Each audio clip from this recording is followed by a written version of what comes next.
هنبدا ناكل من اكلنا لازم اخلي بالي كويس قوي من الملح ومن الفلفل ومن اي بهارات محطوط عليه ومن السمنه والزيت كمان. لازم نخلي بالنا ان تبقى الحاجات دي محطوطه بنسب قليله وما تبقاش بنسب عاليه. نيجي بقى على الشهر ال 12 هنتم السنه، ممكن ادي بروتينات زي الفراخ واللحمه. لازم اهم حاجه الاطفال كلها ما بتحبش تاكل الفراخ ولا اللحمه. ليه بقى؟ عشان خاطر بتبقى ممكن مش مستويه كويس، بيفضل يمضغ يمضغ يمضغ فيها، بتتعبه وبتتعب فكه، فبيروح رميها في الاخر ما بيرضاش ياكلها. لازم لما ابدا اديهم الكلام ده يبقى مستوي على الاخر واسويه حلو قوي قوي قوي وطعمها حلو. ارش عليها شعره بهارات خفيفه، شعره ملح خفيفه. لازم الطفل يستطعم ويحط الاكل في بقه ويلاقي طعمه حلو عشان يحب ياكله. ممكن اللحمه ابدا ادخلها له كلحمه مفرومه على المكرونه، ممكن على الشوربه، ممكن على شوربه اللسان العصفور. مش لازم لحمه قطع، او لو هديها له قطع تبقى مسلوقه قوي على قد ما اقدر. الشوفان يا جماعه طبعا الامهات كلها بتسال اليومين دول نبدا ندي شوفان امتى. ما بنحبش نديه في قبل السنه خالص، لا هو ولا العسل الابيض. انا بستنى لما تم سنه وممكن ابدا ادخلها له مع الوجبات بتاعته، مع لبن، مع شوربه، على اي وجبات، بس ما بديهاش في خلال السنه الاولانيه.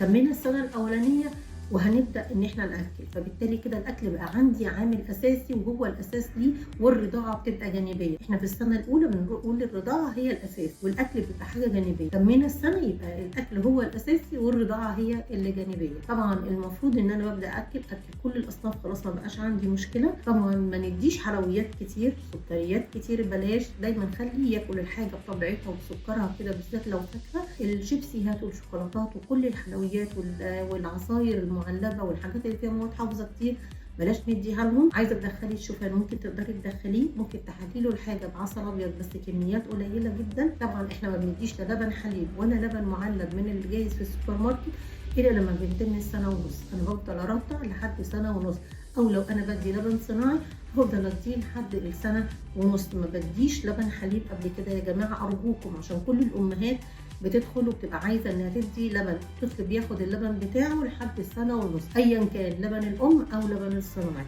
دي حاجه مهمه كمان نخلي بالنا، لان دخول اللبن الحليب بدري بيعمل لنا مشاكل كتيره جدا للاطفال في الجهاز الهضمي، في عظمهم وفي تسنينهم، بيعمل ممكن حساسيه بكل انواعها. فربنا يحفظ اولادنا كلهم ونخلي بالنا علشان نحببهم في الاكل ويطلع صحتهم سليمه وما يبقاش عندهم مشاكل، ويحفظهم لنا ربنا يحفظهم لنا كلهم. اي اسئله او استفسارات سيبوها لي في التعليقات وانا هجاوب عليها كلها.